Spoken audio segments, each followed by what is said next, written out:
When did you start to get interested in Germany, and in particular in Hitler? The papers were full of Germany and of what was happening. This was in 1933.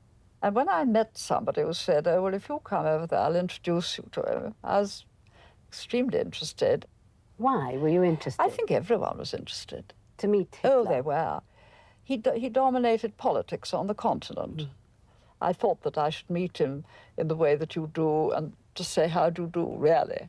A friendship was struck up, which, of course, is a very different thing from just meeting somebody and talking to them for half an hour. But how did he strike you? What was he like? I mean, why did you like him? He was a fascinating man. You see, people don't get from being an out-of-work painter to being dictator of a very big, powerful, evolved country like Germany, unless they've got some very special thing within them. And obviously he had it.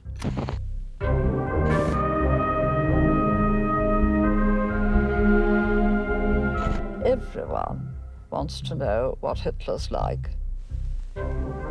Today, we know Hitler as the man guilty of the worst crimes known to humanity. But it didn't start off that way. There was a time when people worshipped him.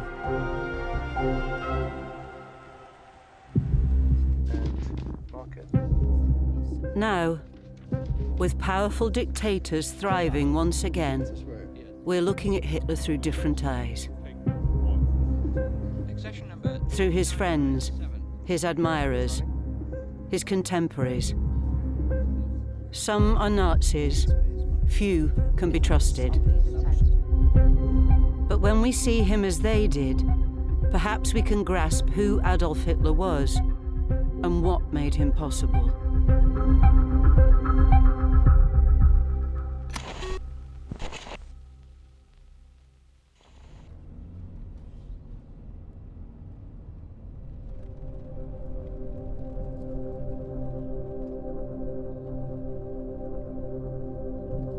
Of the people who met Hitler in person,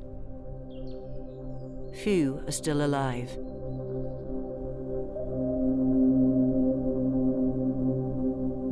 My name is Edgar Feuchtwanger. I was born in Munich, and I'm 98. I was Hitler's neighbor. His house and his apartment was within sight of my window. His flat was on the second floor, and so was ours. The closest encounter was in 1933. As we turned the corner, he came out, and he was just in a raincoat and a trilby hat. He doesn't look impressive, you know, and he had no swastika armband or anything like that. But you couldn't mistake him for anybody else because of that little moustache. And as he saw us stopping, he waved to us like that, "Thank you." And he had just become Chancellor.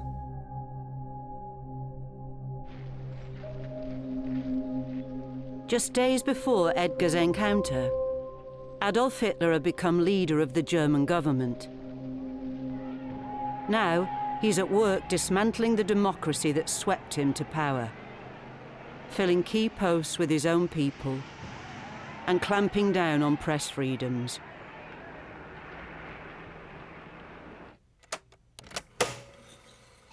February 1933, Berlin. And Sefton Delmer, you were there. Yes. Well, now, I was the Daily Express man in Berlin at that time, the chief of the Daily Express bureau. Sefton Delmer is a member of Hitler's press entourage, following him on campaign trails and capturing key moments on his home movie camera. I knew the Nazis. I knew all the top chaps in the Nazi party. I'd made it my business to get to know them.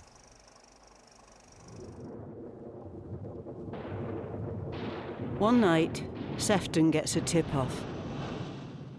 There was a telephone call. This chap told me that the Reichstag was on fire.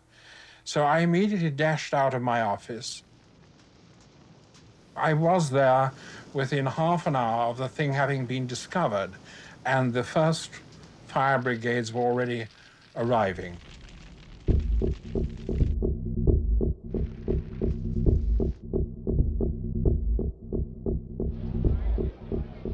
Three black Mercedes cars drew up, and I said, I bet that's Hitler.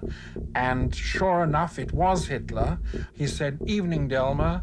And I said, "Good evening, Herr Reichskanzler." And as we went upstairs, who should appear but Herr von Papen, the Vice-Chancellor. Hitler rushed over, and he said, "This is a God-given signal, Mr. Vice-Chancellor.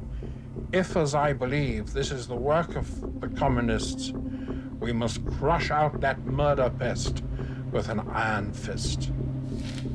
An iron fist.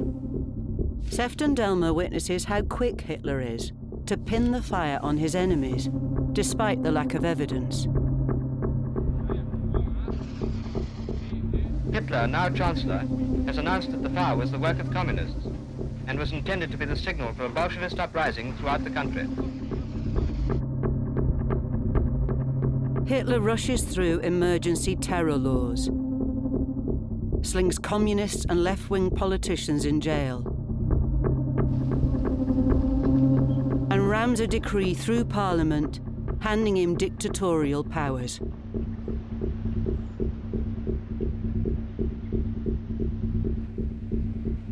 A few days later, he holds this press conference to justify his assault on democracy.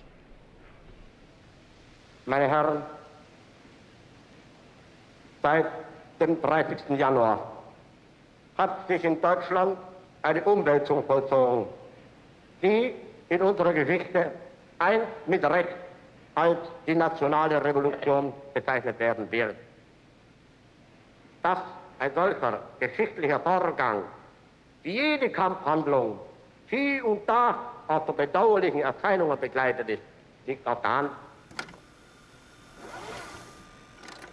Bedauerlichen Erscheinungen begleitet.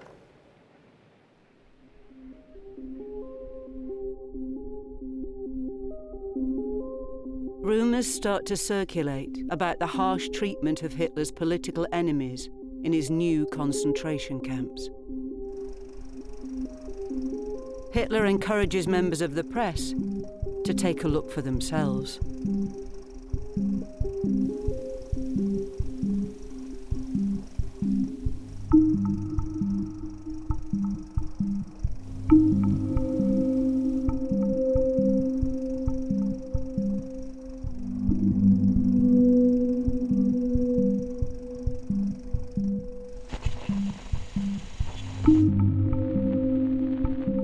These pictures, smuggled out of Germany at the time, show the violence meted out to prisoners.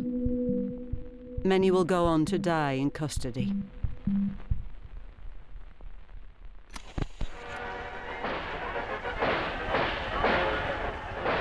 With his opponents out of the way, Hitler's Nazi takeover is complete. But he still fears rivals within his own party. Often by Hitler's side is friend and trusted driver Erich Kempka. What I would like to get from Mr. Kempka now is a truer picture of what Hitler was like in those early days. Konnte äußerst hart sein und hart durchgreifen, wenn es sein musste. How about some examples of that? Ja, sagen wir mal als besonderes Beispiel der Fall Röhm.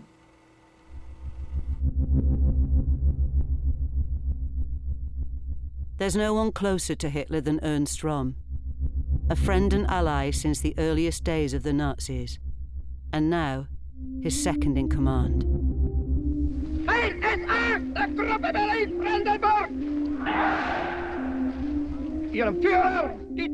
But when Hitler begins to see Röhm as a threat, his days are numbered.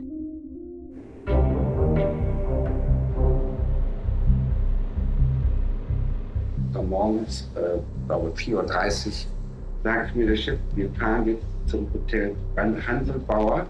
Dort ist der ganze Staat Rom versammelt. Hitler knows that Rum is gay.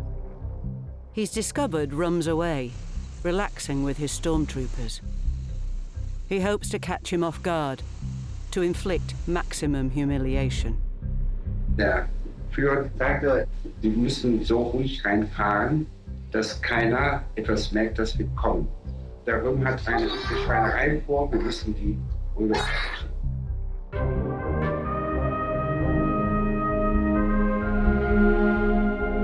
Wir kommen nun zum Hotel Hanselbauer.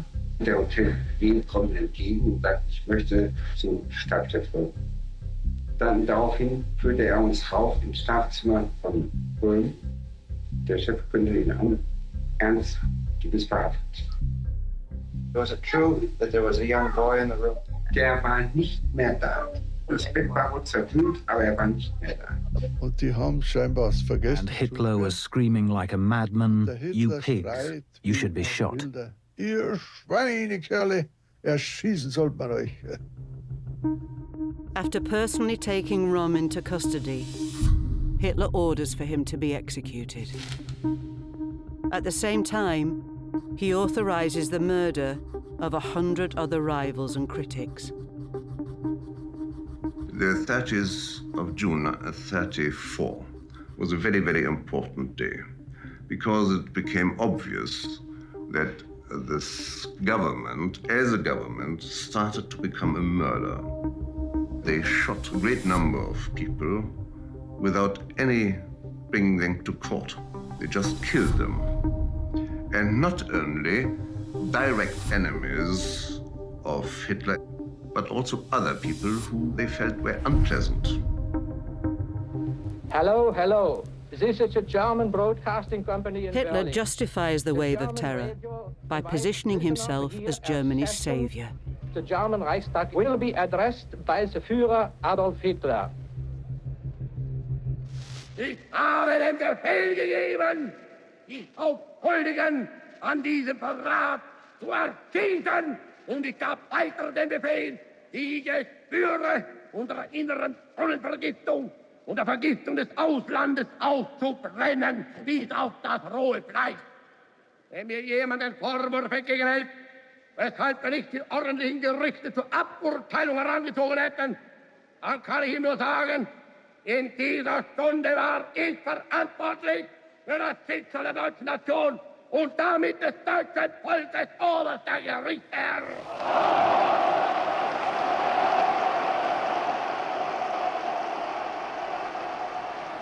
Very little was done by anybody against the government after this. Now, why do you think that was? Well, I think it's difficult, first of all, to make up your mind that you should do something against a government. In a dictatorship, it's even more complicated because everybody likes his own life. Furthermore, I think a person who has never lived in a dictatorship can't understand the power of propaganda. If you just hear always the same, if you always read in every newspaper the same, and if you have very few possibilities for other information, then you become very impressed by the things which you are told. And it's very difficult to make up your own mind and be critical. Heil Hitler. Heil Hitler. Deutsche Männer und Frauen, das Zeitalter eines überspitzten jüdischen Intellektualismus ist nun zu Ende. All radio programs emanate from the Department of Propaganda. Every newspaper prints only what the state wants its people to read. And any letter in the German mails is subject to censorship. The government used their propaganda machinery completely. Very, very good indeed. There's one last powerful group Hitler must bring to heel. Hitler makes sure every soldier in Germany is loyal to him. Ich schwöre bei Gott, Ich schwöre beim heiligen Gott. Diesen heiligen Eid. Diesen heiligen Eid. Dass ich dem Führer. Dass ich dem Führer. Adolf Hitler. Adolf Hitler. Haben Sie es gemacht? Ich habe es gemacht. Haben Sie die Hand ausgestreckt? Ja. Ich betone aber ausdrücklich, da war noch nichts von Nein und Widerstand drin. Bereit sein will. Bereit sein will. Mein Leben einzusetzen. Mein Leben einzusetzen. How seriously did you and your colleagues take this oath? Very serious. I mean, oath is oath. There's no doubt that I can't break the oath. Otherwise, I might commit suicide. Adolf Hitler! Could one feel such an emotion as love for Hitler? Could one feel such an emotion as love for Hitler? Who? A person like yourself.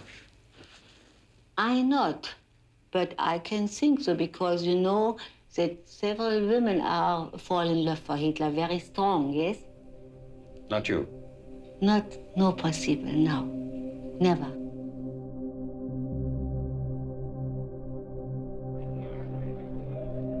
Hitler is the unassailable leader of Germany. To demonstrate his power and the devotion of his people, he plans a vast rally at Nuremberg. Hitler transforms the parade ground into a shrine and summons film director Leni Riefenstahl to glorify him. I was coming to Hitler. It was lunchtime, many people are there, and he was very kind and friendly. And after this, we are going in a little room to coffee. I told Hitler, look, I can't do this. I don't know what is important, what is not important. He said, that is what I want. You are an artist, and I don't want that the party make a film, a stupid film. It is only possible that you make the film as an artist.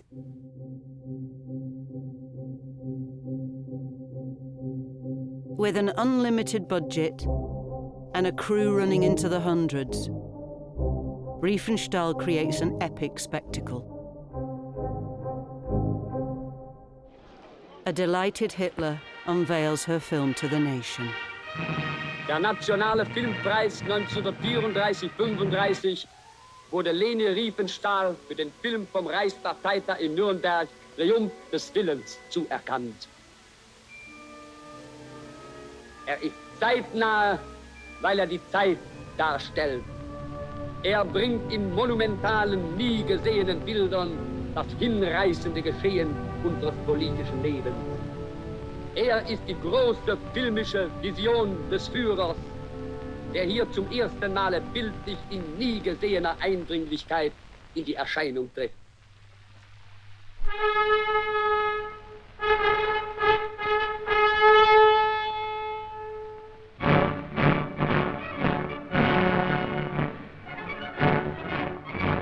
Riefenstahl's film rams home Hitler's Nazi vision for Germany. The master race, united and powerful, worshipping at his altar.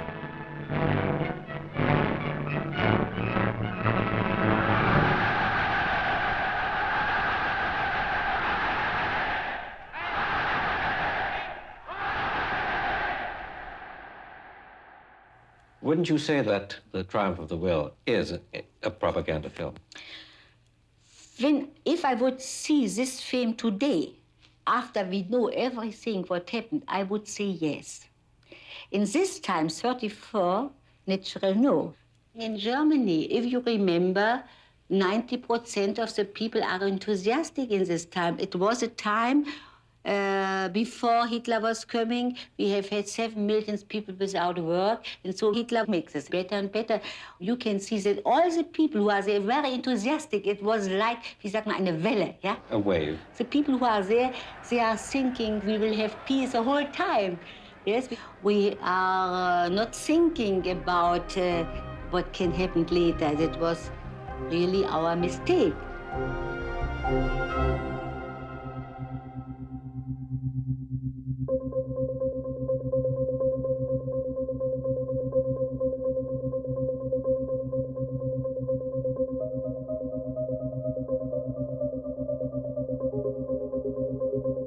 Hitler is bringing into being the Germany he's always longed for, ever since childhood. Hitler was born in Austria. He grew up in this house, speaking German and steeped in German traditions. Here he is, aged 11. Little is known of Hitler's school years, but we've discovered rare recordings with one of his classmates, Joseph Keplinger.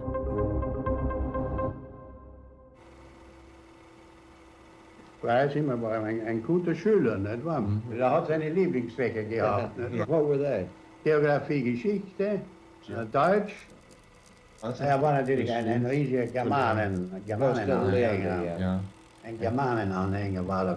Die Germanen haben ihn begeistert, nicht wahr? Keplinger recalls that one teacher in particular inspires Hitler, his history professor, Dr. Leopold Putsch. Der Professor Putsch war so richtiger deutschnational. Ja, ein deutschbewusster Mann. Der hat ihn sehr stark beeinflusst. Putsch argues that all German speakers should be united in one empire, as they were in the past. And Hitler learns from him that Germanic people are the strongest and fittest to rule. Ist der Hitler unter der Klassentüre gestanden und hat jeden eintretenden Schüler, Kameraden, hat er sortiert in Germanen und Nicht-Germanen. Den einen hat er nach links und den anderen hat er nach rechts geschoben. Und dort blieb er auf einmal vor mir stehen und schaute mich an und sagte, du bist kein Germane. Ich war natürlich erschrocken darüber, denn ich habe mich auch als ein Germane gefühlt. Können nur meine dunklen Augen und meine dunklen Haare gewesen sein. Ja, er hat sich natürlich für einen Germanen gehalten. Er hat ja blaue Augen gehabt. Er hat und nicht blond, aber so brünette Haare hat er gehabt.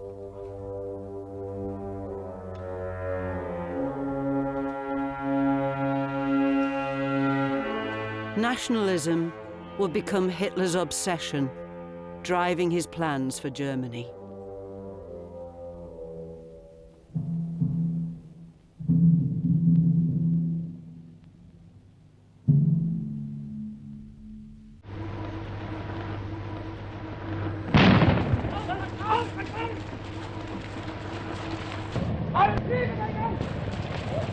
Hitler wants to build an empire.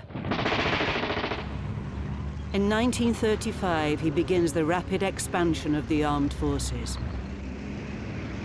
Secretly, he plans to invade his neighbors, but on the public stage, he deploys a trademark technique, the barefaced lie. Unsere Friedensliebe ist vielleicht größer als die anderen Völker. Niemand von uns hat die Absicht, jemanden zu bedrohen. Ich glaube, dass die Wiederherstellung der deutschen Wehrkraft zu einem Element dieses Friedens werden wird. Weil die einfache Tatsache ihrer Existenz ein gefährliches Vakuum in Europa beseitigt.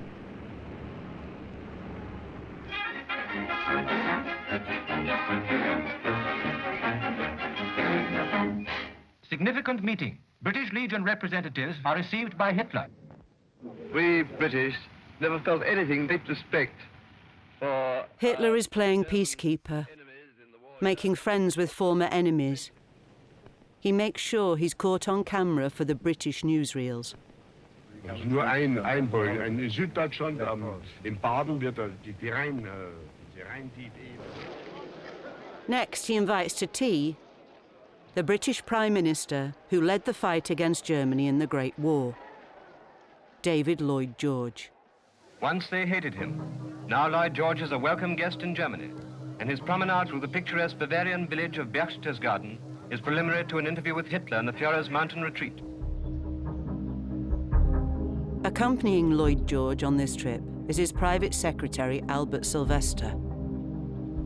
Hitler ran down the flight of stairs to welcome LG as he got out of his car, shook hands with him most warmly, and conducted us into the inside of the Berghof.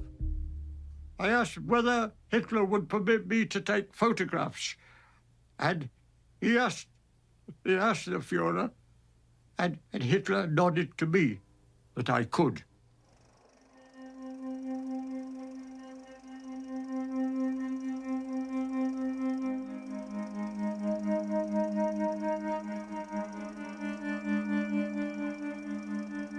He took us round and round this massive room, the only light of which came from a massive window, which was terrific. I'd never seen such a window.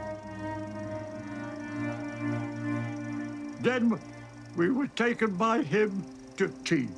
Tea was already laid on low tables, round which we all sat. There were 13 of us, and we were served by special officers, obviously belonging to Hitler's Guard. The highlight of the tea party was when Hitler suddenly produced a photograph of himself, which he had signed, and he presented it to Lloyd George. It was in a beautiful frame. Lloyd George was very touched indeed. He rose from his seat, he grasped Hitler by the hand and thanked him profusely. Lloyd George said, "You have done great things for Germany. You have restored her honor, and you have gained for her equal rights in the world." Lloyd George went away shouting Heil Hitler, and went back enchanted. Hitler could be awfully kind. And he could turn around the people. And I personally was absolutely in his charm. Reinhard Spitzy is private secretary to Hitler's foreign minister, Joachim von Ribbentrop.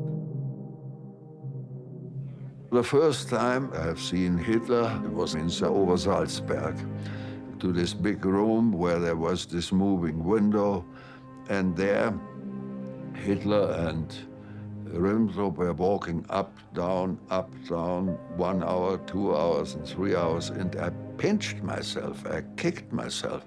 I thought, it can't be true that I'm now landing here. Hitler probably, he liked me from the very beginning because he was Austrian too, and because I was tall and I was the so-called Nordic type. I brought him always good news, and I started to be accepted at the round table of Adolf.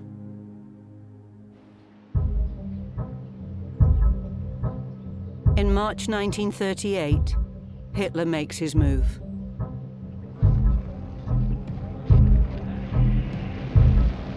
Today comes a mighty moment as Hitler's bomb bursting finally carries Nazi expansion across the borders of Germany into the land of his birth. As officials pull down the frontier barriers, the political significance of these pictures is still too fresh in the minds of the world to need discussion.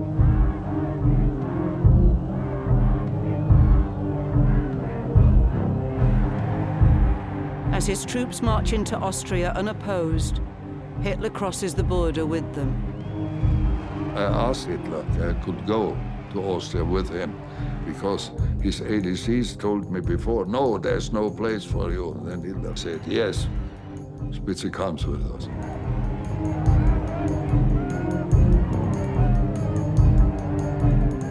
The reception was so overwhelming. People with tears in their eyes. I myself cried and wept. Women came with their children and their babies, and they threw flowers and flowers, and many bands of music. You saw them playing, but you didn't hear them. He was overwhelmed by emotion himself. He made a speech, and I was standing very near to him, and I never saw again in my life the Heldenplatz with so many people. There must have been there nearly something to 1 million.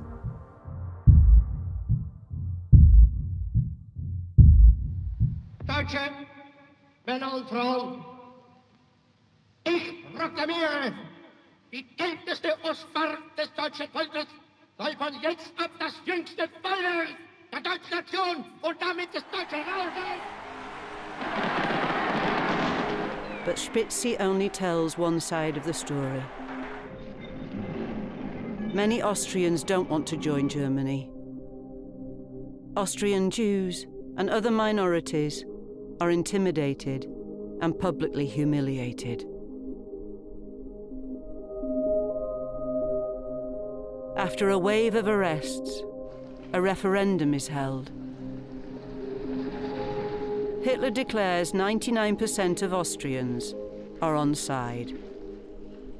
I liked Hitler. I adored him in this moment because he did make no war. That was the success of all my wishes in my life, the reunification of Greater Germany as it was before, because after all, we have been together 1,000 years. For German nationalists, Hitler may be a hero, but the rest of Europe looks on in alarm. When Hitler declares his intention to invade Czechoslovakia, British Prime Minister Neville Chamberlain flies to Germany to persuade him to back down. European peace is what I am aiming at, and I hope that this journey may open the way to get it.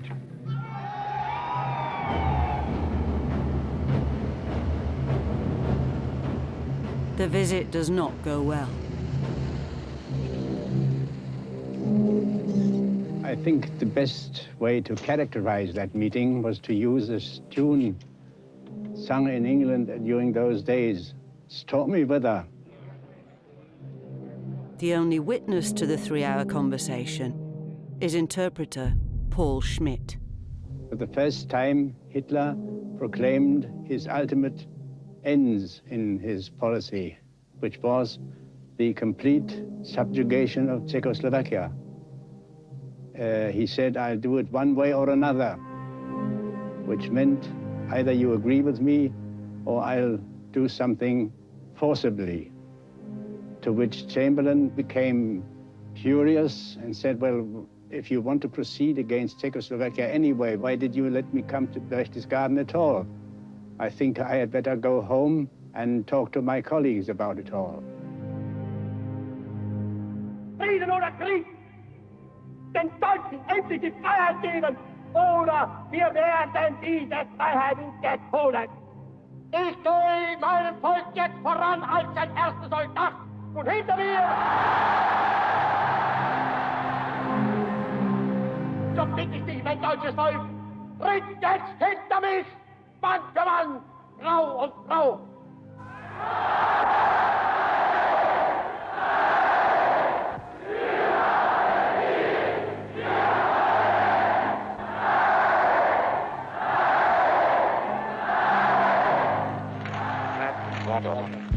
Stop it. Stop it. When I was a little boy, I used to repeat, if at first you don't succeed, try, try, try again. That's what I'm doing.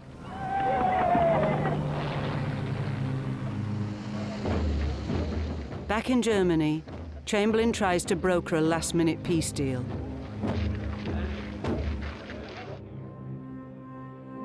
His private secretary, Alec Douglas Hume, is there. Hitler gave nothing away. He sat there without smiling. In fact, at that time, he was pretty aggressive because I think he felt he had the upper hand. And Chamberlain disliked him intensely. He was the kind of character, arrogant character, that Chamberlain naturally disliked, being a reserved man himself and a kindly man himself. He hated this kind of demonstrative character who obviously thought in terms of power. Eventually, an agreement is reached. Hitler can have part of Czechoslovakia, so long as this is his last territorial demand. Hitler had to sign it. He couldn't say, no, no, I don't sign it. And when we came outside, then Ribbentrop started to complain that that was an English trick. So then Hitler said, but this declaration has nothing to say at all. At first, Hitler complies with the agreement. He takes only part of Czechoslovakia. But a few months later, Hitler annexes the whole country. Mit seinen Soldaten zieht der Führer in die alte Reichsstadt ein.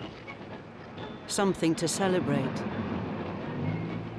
They all assembled in Hitler's large room, and that was a sort of private party, a sort of victory party. So he was sitting, first of all, like this. Everything here open. Hairs like this. Drinking his mineral water. And then the interesting thing, talking like this the whole time. He dictated to 2 secretaries at the same time. And I was a youngster of 24, so that's how a genius looks at home, you know? Another nation has been swallowed up.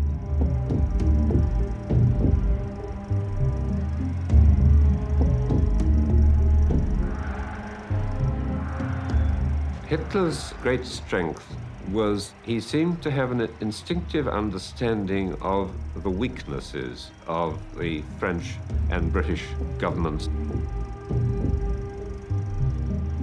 He had patience, he had cunning, he had coolness.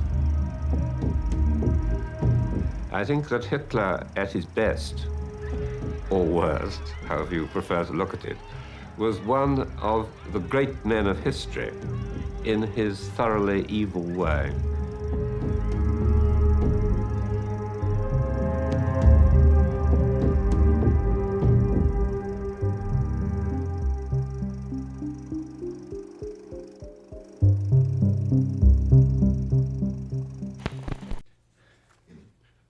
Hier dieses, da bin ich mit dem Adolf drauf. Also damals war der Hitler zu uns sehr freundlich.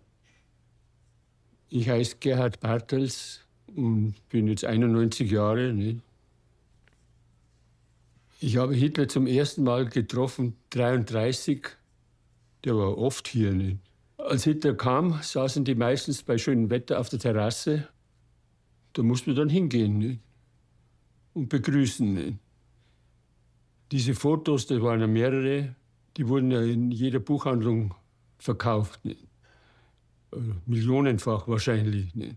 Ob das Schau war oder weiß ich nicht, ob das echt war, aber der macht die Kinder nicht. Blauäugige vor allen Dingen nicht, weil ich blaue Augen habe.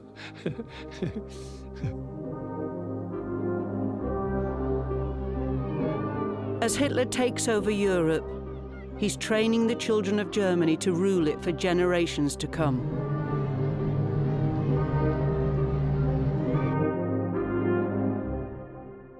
His friend, Baldur von Schirach, leads his indoctrination program.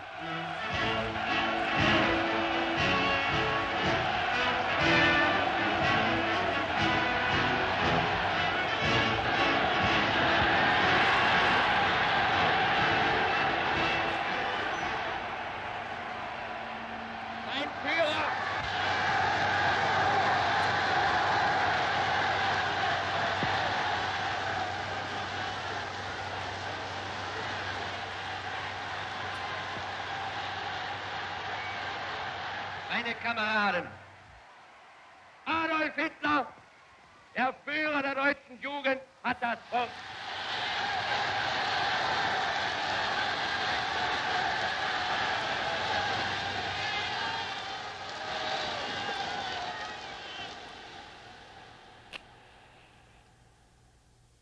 The Jesuits always say, give me a child for 7 years, and we've got him for life.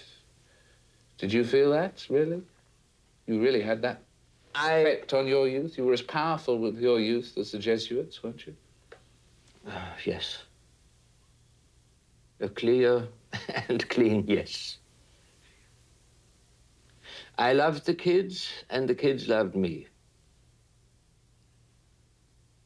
I thought that in bringing them up in this large socialistic organization, yes, I would create a new Germany of the future without any difference in classes.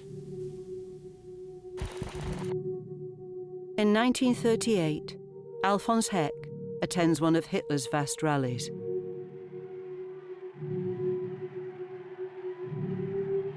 The decisive turning point in my life occurred at the age of 10. I was one of 82,000 members of the Hitler Youth. Suddenly, the Führer appeared. I stood in the first row. And when Hitler began to speak, I was afraid to look at my neighbor because I didn't want him to see the tears in my eyes. My knees were shaking. And Hitler beamed down on us. He calmed us down by lifting his hands, both hands, several times. Indem ich euch überblicke, weiß ich, mein Lebenskampf ist nicht umsonst gekämpft. Und in eurem jungen Gehirn brennt dasselbe Geist, der unten herrscht. And he said how fortunate we were to live in this new age. You're all one, belonging to me. He leaned over the podium, and I know he looked straight into my eyes, and he said, "You will inherit what we have so far created. One day you are going to rule the world."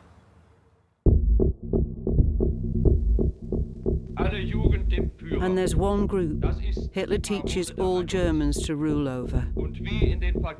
As a young man, I was anti-Semitic.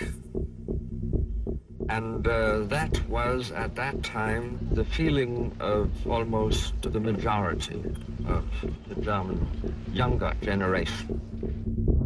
Although a tiny minority, Hitler believes Jews pose a mortal threat to Germany.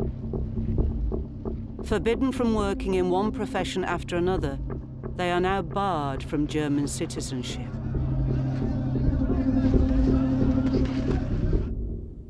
I think everything that came to us when we were living in Germany came very gradually.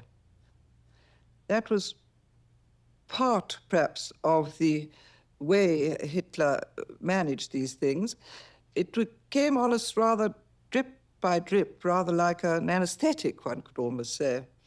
And it was only when a specific thing that he did hit you personally that you actually realized that what was going on.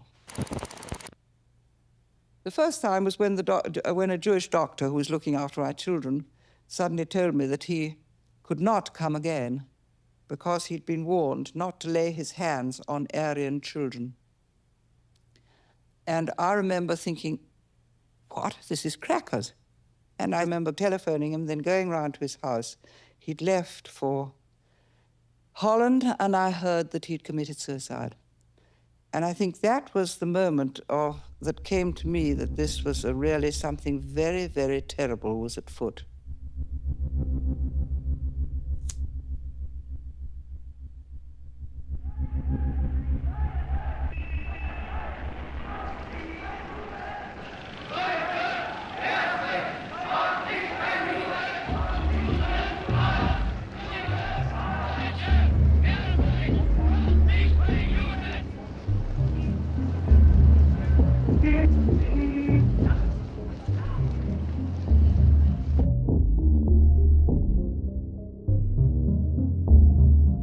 Edgar Feuchtwanger is from a well-known Jewish family. In November 1938, when Hitler authorizes a violent attack on Jews, his father is targeted. When this happened, I think My father guessed that something would happen to him. And of course, then they came to our house and arrested my father. They had their particular language for everything. They didn't call it an arrest, they called it protective custody, Schutzhaft. And when they took all his books, they called it making secure, in German sicherstellen.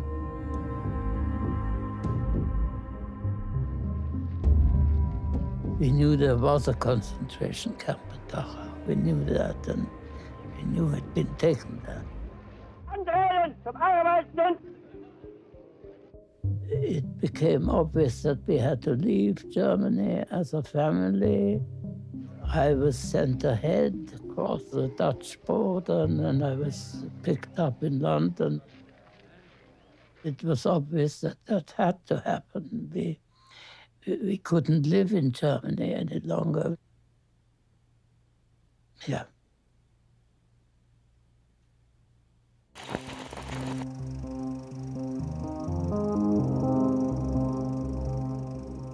By 1939, under the total control of its dictator, this is now Hitler's Germany. And it's for Hitler's people. The teachers told us, don't worry about what you see, even if you see some nasty things which you may not understand. Always think Hitler wants to create a better Germany, a clean Germany. And don't worry, everything will work out fine in the end.